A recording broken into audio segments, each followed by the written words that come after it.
OMG! Sobrang mabagtas sa internet lately. Ang dami kong nakitang video raka na sobrang funny.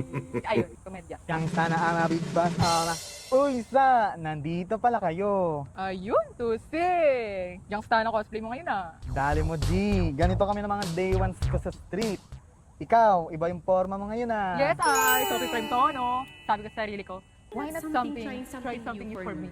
And this could be a good project for me. Sige kung saan ka tatagos. Eh, ikaw, gets mo ba ng internet vocabs namin? Ganito kasi yan. Bueno! The category is history. Alam mo ba, nung prehistoric times ay may sarili ng lengguwahe ang mga native Filipinos. Sinasabi na ang wika nila ay nagmula sa pamilyang Austronesian languages, kasama ng Javanese at Malay. Pagkaman iisa ang kanilang ugat, may pagkakaiba pa rin ito dahil inaayon nila ito sa kanilang komunidad at sa kanilang pamumuhay. But everything changed when the Fire Nation attacked. Noong pumasok ang mga banyaga sa bansa, kasabay nito ang pagbabago sa sistema ng komunikasyon na ginagamit ng mga mamamayan. Noong pumasok ang Spain, itinanim nila ang kanilang lengguwahe sa ating mga salita, kung kaya marami sa mga salita natin ngayon ay may impluwensya ng Kastila, tulad na lamang ng mesa, silya, kutsara, tinidor, Gusto ka na ba, pre? porque, contigo, yo, estoy. Pagkatapos ng Espanya, ganun din ang nangyari nung sinakop tayo ng mga Amerikano. Hindi lang bansa ang sinakop ng mga Amerikano, kundi ang education system natin kung saan lahat ng asignatura ay tinuturo sa English. At hanggang sa ngayon, 7:00 Philippine Time, taon kasalukuyan. Malaking bahagi pa rin ang Ingles sa ating pamumuhay. Mapa, sa school man, sa bahay, o kahit saan pa man. We tend to use the word like. I feel like this and that. What does it mean? Simple lang. Katulad ng paulit-ulit na nangyayari, ang wika ay patuloy na nagbabago. At malaking bahagi nito ay ang kultura ng mga mamamayan. Nang may pakilalang internet sa Pilipinas, talaga namang tinangkilig ito ng mga Pilipino.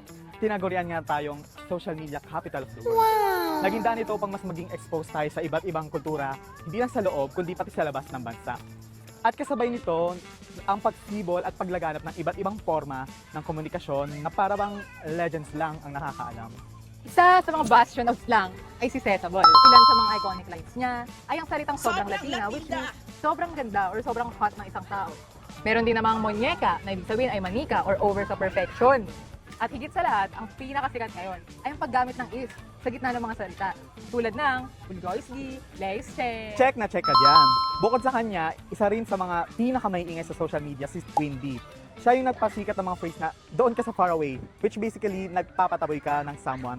And yung for the, which is basically for the, na ginagamit para mag-describe ng isang activity like for the kain, for the gala, mga ganon. Ay, speaking of, kabilang din dyan si Sophie Prime na nag-imbento ng kanyang Eater's Vocab sa kanyang Dagok Time podcast, kung saan yung mode of expression ay derived sa mga memes tsaka viral moments sa internet. Saka si Wally na yung sana vocabs naman, ang punterya, na galing naman sa lengguwahe ng mga urban kalye.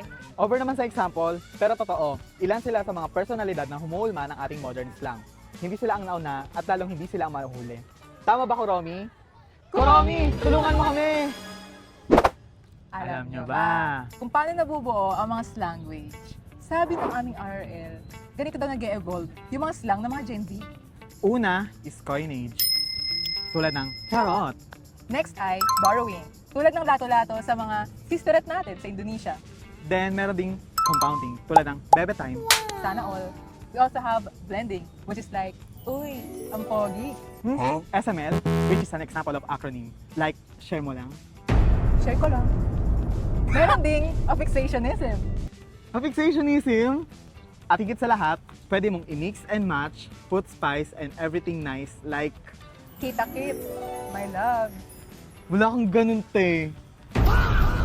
Ayon sa mga pag-aaral, malaki ang bahagi ng digital media sa paghubog ng ating wika. Lalo na't mas nagiging aksesable sa mas maraming tao ang mga online content, mas marami na din ang nakakapag-adopt ng mga slang na ito. At sa bawat beses na ginagamit natin ang mga terms na ito, mas nagiging normal para sa atin yung mga bokabularyo na ito.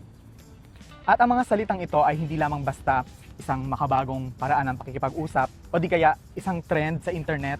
Dahil bukod sa mga ito, ang mga salitang ito ay nagsisilbing marker ng social belongingness. Dahil sa digital world, maraming users, particularly Gen Zs, ang sumusunod sa mga trend para magkaroon ng ugnayan sa iba't ibang users na katulad nila.